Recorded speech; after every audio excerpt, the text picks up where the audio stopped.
So hello everyone, ICT virtual classes में मैं आपका स्वागत करता हूं। तो दोस्तों, हमने लास्ट की क्लास में क्या पढ़ा था? हमने पढ़ा था सर्किट कंटेनिंग रेजिस्टेंस ओनली, यानी कि हमने पढ़ा था ऐसे परिपथ जिनमें प्रतिरोध होता है।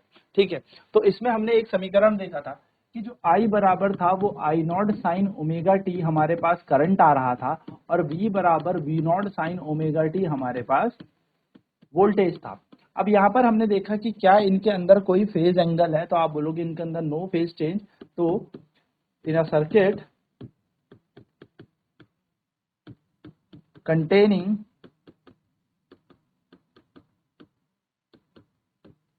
resistance only, in a circuit containing resistance only, the voltage and the current are in same phase। वो कह रहा है ऐसा परिपथ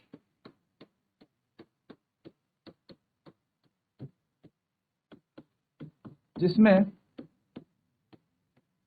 केवल प्रतिरोध हो, उसमें वोल्टेज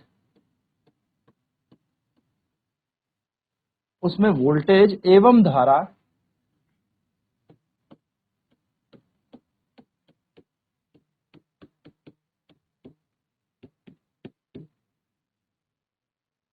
एक ही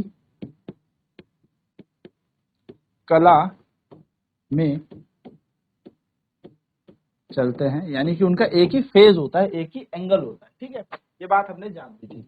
थोड़ा इसका जरा सा ग्राफ बना लेते हैं।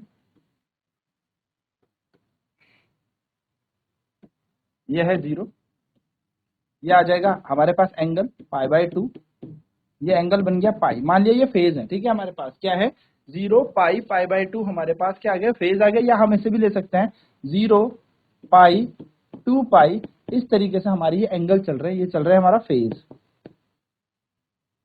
और यही चल रहा है हमारा वोल्टेज और करंट। ठीक है, ठीक है। तो जैसे जैसे वोल्टेज चलेगा वैसे वैसे करंट चलता रहेगा। देखिए, अब यहाँ पर हमारे पास इक्वेशन है ना, हमारे पास इक्वेशन पूरा का पूरा समीकरण है ही हमारे पास। हमारा समीकरण क्या कह रहा है? हमारा समीकरण क्या कहता है? आई बराबर I not sine omega T, V बराबर V not sine omega T, ये हमारा समीकरण हमें कहता है ना। तो हम यहाँ पर क्या करेंगे, एंगल के हिसाब से चेक करें तो जैसे ये चलेगा वैसे ही ये भी चलेगा। पाई पे हो जाएगा 0, क्योंकि साइन हमारा पाई पे 0 हो जाएगा, फिर साइन 2 पाई पे हमारा 0 हो जाएगा। इस तरीके से आप इसको समझ सकते हो। मैं इसको और अच्छे से थोड़ा समझा दूं। ठीक है, तो पाई पे ये 0, फिर 2 पाई पे भी 0। ठीक है, इसी प्रकार से अगर मैं वोल्टेज की बात करूं तो वोल्टेज भी ऐसे ही चलेगा, सेम इसी फेज में वोल्टेज भी चलेगा।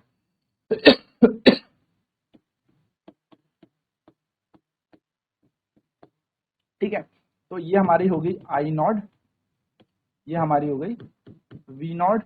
ये वी का ग्राफ है, और अंदर वाला जो ये है ये आई का ग्राफ है। तो सेम फेज में चल रहे हैं, यानी कि दोनों के दोनों एक साथ चल रहे हैं आर वाले सर्किट में। ठीक, ये बात आपको ध्यान में रखनी है। ये बना लीजिए आप इसका फेजर डायग्राम।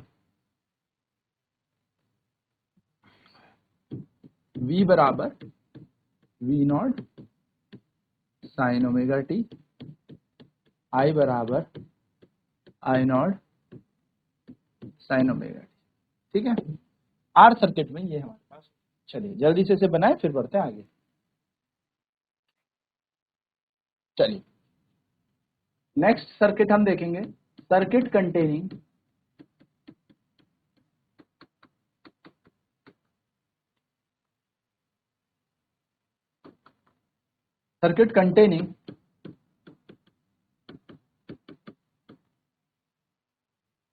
Inductor only.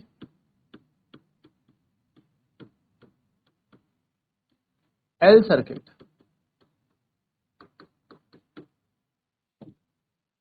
क्या बोलेंगे हम? ऐसा परिपथ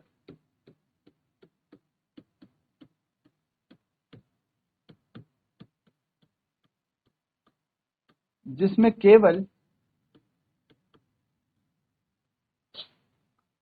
प्रेरण हो, यानी कि हम इसको एल परिपथ भी कहते हैं। ठीक है, बनाते हैं इसका एक diagram.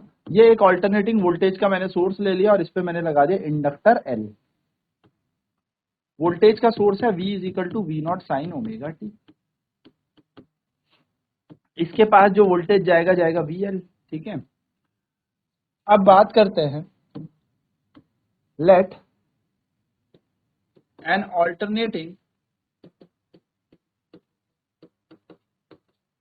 Voltage V equal to V not sine omega T, इसको इक्वेशन 1 मान के, is applied across an inductor L। ठीक, क्या बोला हमने? हमने कहा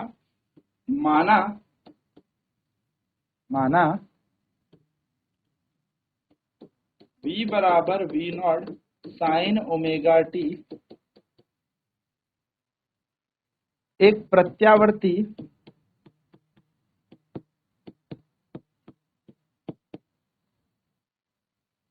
वोल्टेज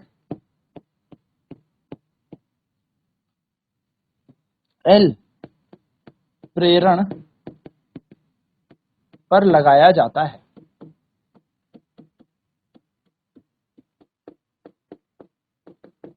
ठीक है, ये इसकी छोटी सी बात करते हैं आगे क्या हमें करना है, फटाफट पहले इसे नोट करें। अब आगे क्या करना है? अब हमें पता है, वी नो दैट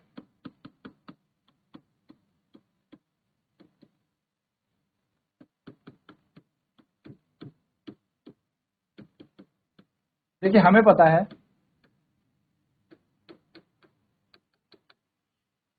अगर मैं बात करूं एक बैक ईएमएफ की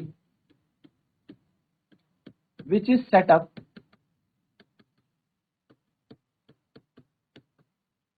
इन इंडक्टर,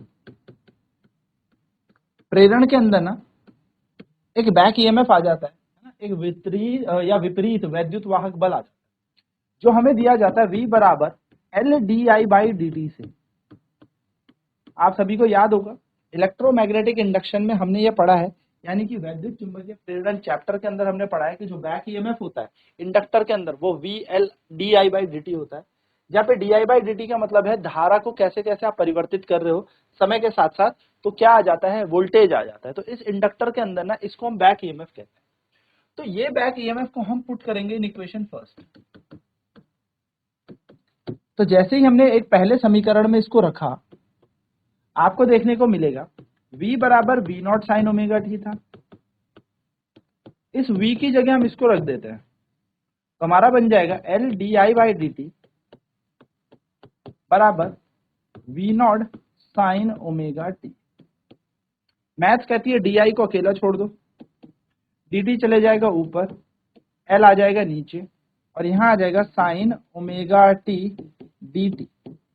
अभी ये इक्वेशन ना पूरी सॉल्व नहीं, तो हम इसका इंटीग्रेशन करेंगे। तो ऑन इंटीग्रेशन हम क्या करेंगे, इसका समाकलन कर लेंगे।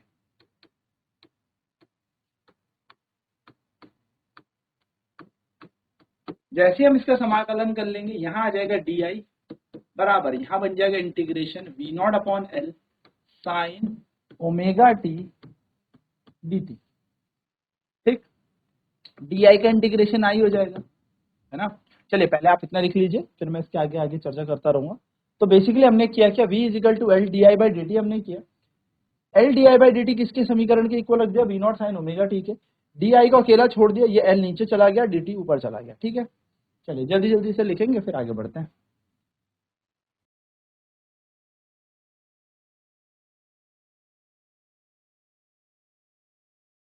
अब क्या हुआ यहाँ पे, जैसे ही हमने यहाँ पर इसका इंटीग्रेशन करना है, समाकलन करना है, तो ये बन जाएगा आई, डी आई का इंटीग्रेशन क्या हो जाएगा आई बराबर वी नॉट अपॉन एल, क्योंकि कांस्टेंट है, नियत है भार, integration sine omega T D T.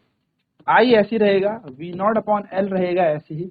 हमें पता है साइन का इंटीग्रेशन होगा माइनस कॉस ओमेगा टी और नीचे आ जाएगा एक ओमेगा, ठीक है, माइनस कॉस ओमेगा टी नीचे आ जाएगा एक ओमेगा।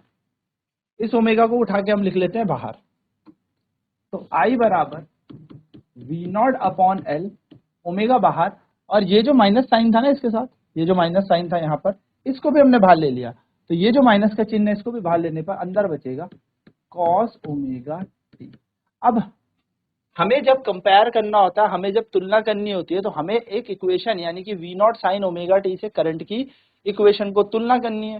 तो ये कॉस में जा रही है और करंट वोल्टेज हमारा साइन में था, है ना, वोल्टेज हमारा क्या लेके बैठा था, वी बराबर V not sine omega T. ये हमारे पास साइन में था वोल्टेज, जबकि करंट हमारा किस में है, कॉस में। तो हम इसे बदल देंगे। तो बदलने का क्या तरीका होता है, ध्यान से सुने। साइन 90 माइनस थीटा अगर हम करेंगे तो वो होता है कॉस थीटा, यानी कि कॉस थीटा को हम कैसे लिख सकते हैं, v is equal to minus V not upon omega L sine 90 minus theta, यानी कि sine pi by 2 minus omega T. और ये माइनस साइन जैसे ही अंदर जाएगा it will be V not upon omega L, और यहाँ पे बस साइन के क्या कर देना है, हमने एंगल्स को थोड़ा चेंज कर देना है, ओमेगा टी। ये देखो ये माइनस अंदर जाएगा तो इसको माइनस का पाई बाय 2 कर देगा और इसको प्लस का कर देगा, तो plus omega T minus pi by 2 हो जाएगा ना। यहाँ पे एक छोटा सा नोट आपको याद रखना है, एंड नोट ये है कि अगर वी नॉट के नीचे कुछ भी चला जाए, वी नॉट के नीचे कुछ भी चला जाए, तो वो क्या करेगा, वो धारा को रोकने का काम करेगा, करंट को रोकने का काम करेगा। तो यहाँ पे ये ओमेगा एल नीचे चला जाएगा वी नॉट के, और ये देखो वी नॉट का मतलब क्या होता है, पीक वैल्यू। वी नॉट का मतलब है peak value of alternating voltage, यानी कि शिखर मान, वैद्युत वोल्टेज का शिखर मान। तो उस वोल्टेज का अगर शिखर मान ये है, तो यहाँ से हमें करंट मिलेगा आई नॉट। भाई करंट भी तो हमें पीक मिलेगा, अगर वोल्टेज पीक है तो करंट भी हमें पीक मिलेगा।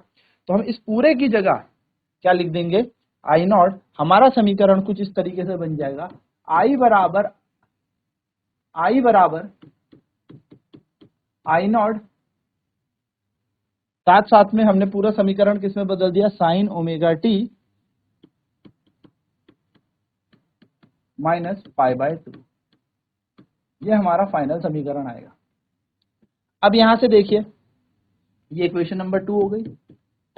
कंपेयर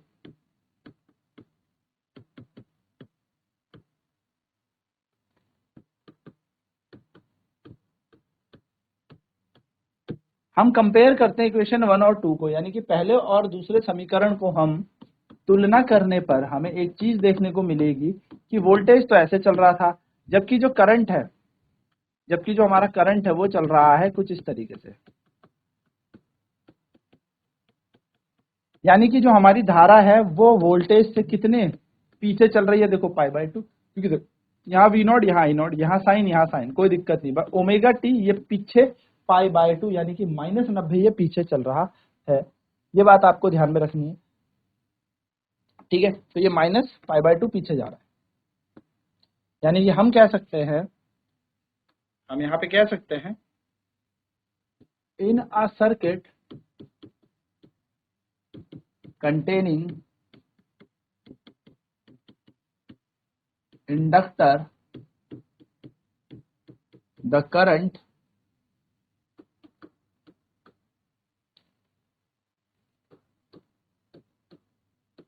lags behind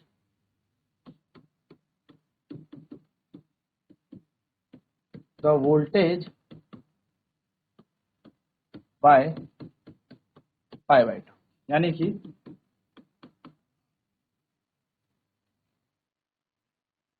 ऐसे परिपथ में, या हम इसको एक और तरीके से लिख देते हैं पहले, या हम कह सकते हैं और वोल्टेज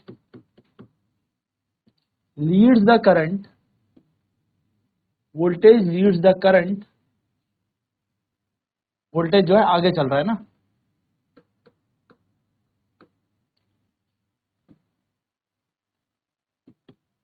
बाय पाई बाय 2। क्या हम कह रहे हैं, हम कह रहे हैं ऐसा परिपथ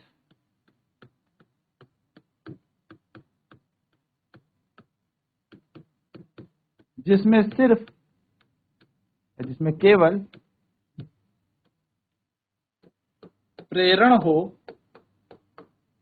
उसमें धारा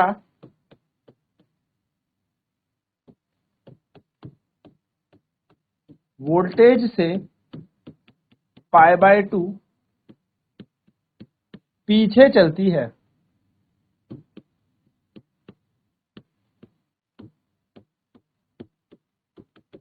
ठीक है, लिख लीजिए इसे फटाफट, इसको थोड़ा, ठीक है, पीछे चलती, या हम कह सकते हैं या जिसमें केवल प्रेरण हो उसमें धारा वोल्टेज से π/2 पीछे चलती है। एक तरीका ये हो गया जिसमें क्या भैया, कौन चल रहा है पीछे हमारा केवल प्रेरण हो उसमें धारा वोल्टेज से, या हम कह सकते हैं वोल्टेज धारा से π/2 आगे चलता है। बात वही है, वोल्टेज π/2 आगे चलता है करंट से, या करंट π/2 पीछे चलता है वोल्टेज से। ठीक है, तो चलिए इसे नोट कर लें फटाफट, सारी चीजें आपको ध्यान में रखनी है। फिर मैं आपको यहाँ पे एक इंटरेस्टिंग सा फैक्ट बताऊंगा, इस ओमेगा एल को क्या कहते हैं, क्योंकि इसकी बहुत बड़ी कहानी है। तो हमने यहाँ पे फिर इसका समाकलन किया, इंटीग्रेशन किया, और इंटीग्रेशन करने के बाद हमने साइन का इंटीग्रेशन कर दिया minus cos omega T upon omega और वी नॉट अपॉन एल बाहर ले लिया। ठीक है, फिर हमने यहाँ पे क्या किया, माइनस ओमेगा एल लिया, कॉस ओमेगा टी, फिर कॉस को हमें क्योंकि साइन में बदलना था, क्योंकि कंपेयर करना है हमें, से तुलना करनी है इसकी मेन फर्स्ट इक्वेशन से, तो V not upon omega L बाहर, कॉस को बदल दिया हमने साइन 90 माइनस थीटा करके, माइनस अंदर भेजा तो साइन 90 माइनस थीटा के थीटा आपस में क्या हो जाएंगे, अपनी पोजीशन चेंज कर देंगे, ओमेगा टी माइनस π/2 हो जाएगा क्योंकि माइनस अंदर चला गया, बस इतना याद रखिएगा। और इस V not upon omega L को हमने क्या कह दिया, आई नॉट, क्योंकि वी अपॉन आर को हम आई कहते हैं। तो ये ओमेगा एल यहाँ पर क्या है, इस ओमेगा एल को हम यहाँ पर कहते हैं एक्सएल, जिसका नाम होता है इंडक्टिव रिएक्टेंस। ठीक है, चलिए जल्दी से नोट करेंगे इसे हम प्रेरित प्रतिघात कहते हैं। ठीक है, ये भी उसी का काम करता है जो बेसिकली रेजिस्टेंस करता है, प्रतिरोध करता है, पर यहाँ पर प्रतिरोध तो है नहीं, तो इस चक्कर से हमें क्या करना पड़ा, हमें एक रेजिस्टेंस लेना पड़ा, हमें एक यहाँ पर भी क्या लेना पड़ेगा, रेजिस्टेंस। रेजिस्टेंस बोले तो यहाँ पर भी हमें एक कह सकते हो आप प्रतिरोध लेना पड़ेगा। अब यहाँ पर तो कोई रुकावट है नहीं धारा के रास्ते में, तो ओमेगा एल काम करेगा। ठीक है, इसको कहते हैं प्रेरित प्रतिघात। चलिए नोट करेंगे फटाफट। तो यहां से ये पता लग गया कि जो प्योर सर्किट होता है जिसमें भैया सिर्फ इंडक्टर इंडक्टर हो, उस समीकरण में हमारे पास जो इक्वेशन होती है करंट की, वो थोड़ा पीछे चल रहा होता है, धारा हमारी पीछे चल रही होती है, किससे, हमारे वोल्टेज से। ठीक है, नोट करेंगे फटाफट।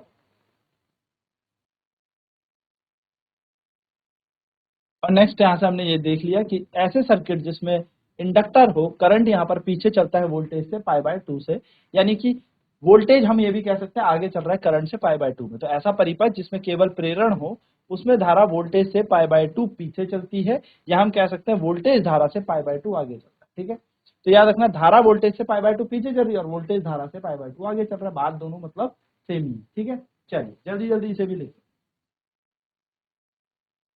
तो यहाँ पे हमने जाना कि इंडक्टर वाले सर्किट में, यानी कि प्रेरण वाले प्रतिरोध परिपथ में होता क्या है, उसमें धारा जो है वो पीछे चलती है, जबकि रेजिस्टेंस जो हमने पढ़ा था उसमें धारा और वोल्टेज दोनों साथ चल रहे थे, यानी कि करंट और वोल्टेज दोनों साथ चल रहे थे। ठीक है, ऐसे ही कैपेसिटर आने वाले सेशंस में हम जानेंगे कि सर्किट कंटेनिंग कैपेसिटेंस, और सारे सर्किट्स को समझेंगे, और कैपेसिटर में क्या होगा, किस तरीके से कैपेसिटर में करंट आगे चलेगा या वोल्टेज आगे चलेगा या दो सेम चलेंगे, वो हम जानेंगे। तो आज की क्लास में इतना ही। तो आईसीटी वर्चुअल क्लासेस में जुड़ने के लिए धन्यवाद। आपका दिन शुभ हो।